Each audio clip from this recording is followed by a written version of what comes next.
I take pride in the success of the Hustler Fund under the Financial Inclusion Fund, a pioneering empowerment initiative.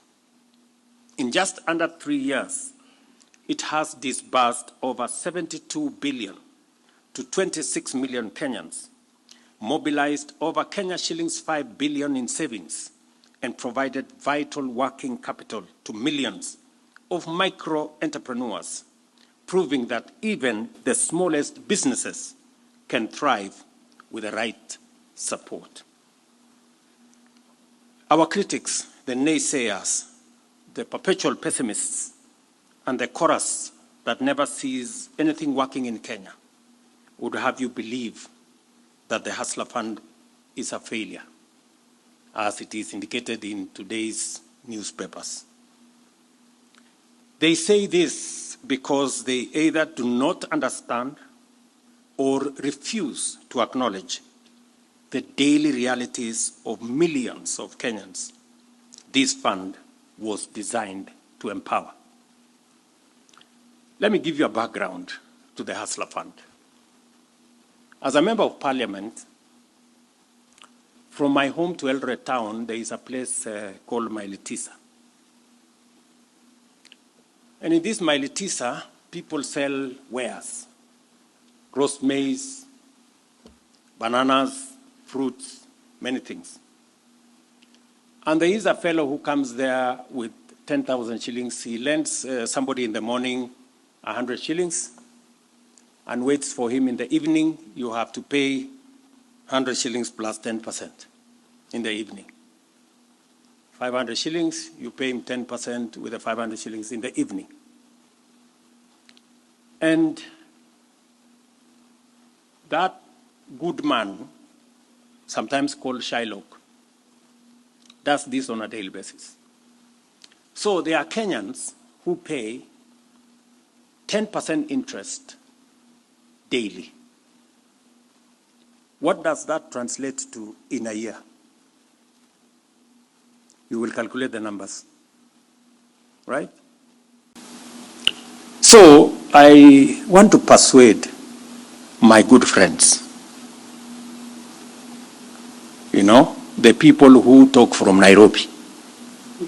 They talk to us from posh hotels,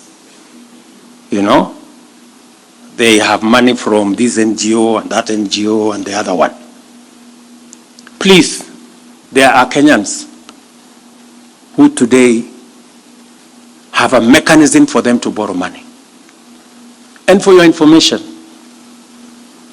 these small people who borrow 1,000, 2,000, 5,000, 10,000, they have mobilized 5 billion shillings in savings over the last 3 years. 5 billion shillings in savings. There are people who would have wanted to save 20, 30, 40, 50 shillings a day. They did not have a mechanism on where to save without going into a place where their money could be lost. Now they have a mechanism under Hustler Fund that has the backstopping of the government of Kenya. They know their money is safe. And if they have mobilized 5 billion shillings in savings, micro, very small enterprise people who borrow 100, 500, 1,000 shillings, they do not deserve the condemnation that I see being leveled against them by some of the people in this space. To some of our friends, a micro loan of 1,000 seems too small to matter to anybody. But that is only because they have never walked in the shoes of those who were left at the margins of our society for far too long. They have never experienced the despair of being locked out of the financial system like millions of Kenyans have been for a long time. of having no credit history, no collateral, and no chance. That's what Hustler Fund is affording.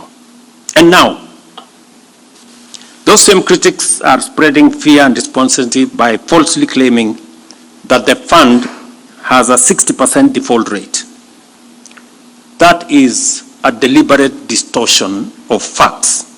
The truth, backed by data, is that the Hustler Fund has a recovery rate of 83.3%, nearly identical to that of formal banking sector, whose repayment rates stands at 83.6%. So what exactly are these people telling us? That ordinary, hard-working Kenyans are serial defaulters? Of course they are not. Kenyans are better than that. Kenyans are honest. Kenyans are resilient.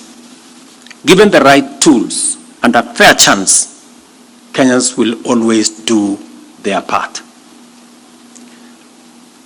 I want to say that we will not be distracted.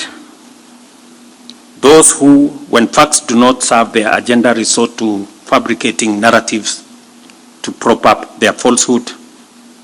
We understand, we remain unchallenged in building a new, inclusive, fair, equitable society.